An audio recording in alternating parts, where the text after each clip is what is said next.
Maijen TNI Purw, Dr. H.C.H. Edi Marjuki Nalapraya. Edi Marjuki Nalapraya beliau lahir pada 6 Juni tahun 1931 dan meninggal pada tanggal 13 Mei tahun 2025.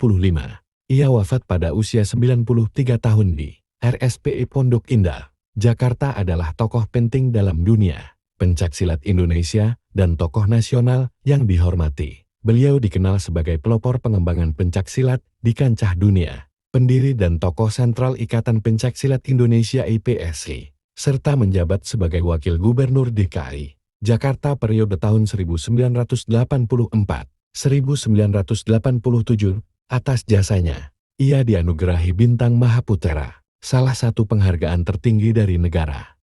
Beliau seorang militer dan birokrat, sosok tokoh penting di balik go internasionalnya pencaksilat. Sebagai ketua IPSI sejak akhir 1970-an hingga awal 2000-an, ia berhasil mengangkat seni bela diri ini dari budaya lokal menjadi warisan dunia. Di luar silat, Edi pernah menjabat Wakil Gubernur DKI Jakarta tahun 1984-1987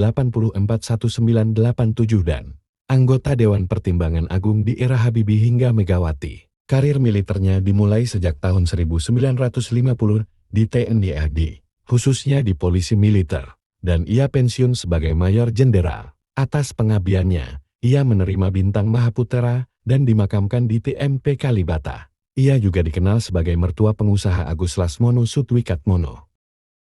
Tumbuh di bawah asuhan sang kakek, Haji Bucori, tokoh agama yang dihormati. Di sanalah beliau belajar Al-Quran, pencaksilat, dan nilai-nilai luhur kehidupan. Tahun-tahun 1947, saat revolusi berkecamuk, keluarganya pindah ke Tasikmalaya. Di sana, ketika remaja beliau bergabung dengan detasemen Garuda Putih, dibimbing langsung oleh Kapten Burdah. Ia tak hanya menjadi pejuang muda, tapi juga penjaga bagi Rhoma Irama kecil, yang kelak menjadi legenda musik dan anggota parlemen.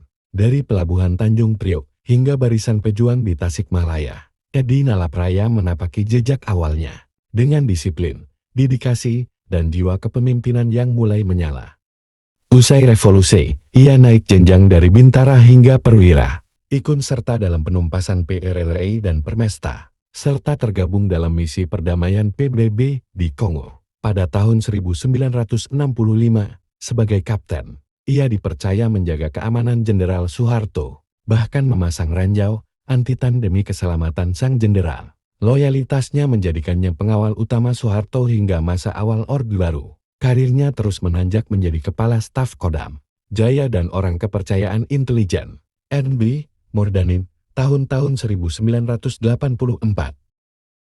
Di bawah kepemimpinan Edi Nalapraya, pencaksilat diakui secara nasional dan internasional. Ia menjabat sebagai Ketua Umum IPSI dan Ketua Presidium Persilat selama puluhan tahun berkat dedikasinya yang luar biasa. Meski ingin mundur sejak tahun 1993, dukungan kuat dari pengurus daerah dan internasional membuatnya terus terpilih kembali. Barulah pada 4 Juli tahun 2003, ia mengakhiri masa jabatannya dan mencalonkan Rachmat Gobel sebagai penerus. Namun, Prabowo Subianto tiba-tiba mencalonkan diri dan terpilih secara aklamasi sebagai Ketua Umum IPSI. Sementara Gobel menjadi Ketua Harian. Beliau dikenang sebagai sosok yang mengangkat pencaksilat dari tradisi lokal menjadi simbol nasional dan olahraga dunia. Sebagai tokoh militer dan budaya, beliau banyak menerima berbagai penghargaan bergengsi, baik dari dalam maupun luar negeri. Ia dianugerahi Bintang Mahaputera Pratama tahun 2010 dan Bintang Gerilya, serta sederet Satya Lancana atas pengabdian dan kesetiaan militer, termasuk Satya Lancana Perang Kemerdekaan 1 dan 2, Sabta Marga, dan Wiradharma. Dari luar negeri, ia menerima Commander of the Most Noble, Order of the Crown of Thailand, dan Officer of the Order of Orang en Nassau dari Belanda tahun 1970, sebagai pengakuan internasional atas jasanya dalam perdamaian dan diplomasi budaya. Biasanya para pejabat berlomba-lomba dikubur di Taman Makam Pahlawan. Bahkan banyak yang semenjak masih hidup sudah melengkapi aneka syarat untuk dimakamkan di sana. Namun justru Maijen Purn Edi Nalapraya Oga dimakamkan di Taman Makam Pahlawan. Alasannya pun lucu. Kisah ini diceritakan oleh wartawan senior Panda Nababan.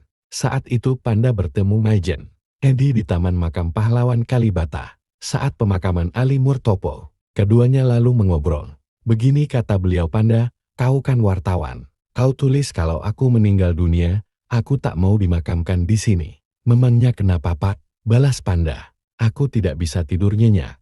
Nanti aku diperintah sana-sini oleh para jenderal itu. Jawabnya. Loh, apa urusannya dengan para jenderal ini? Kan beliau-beliau sudah meninggal, kata Panda heran.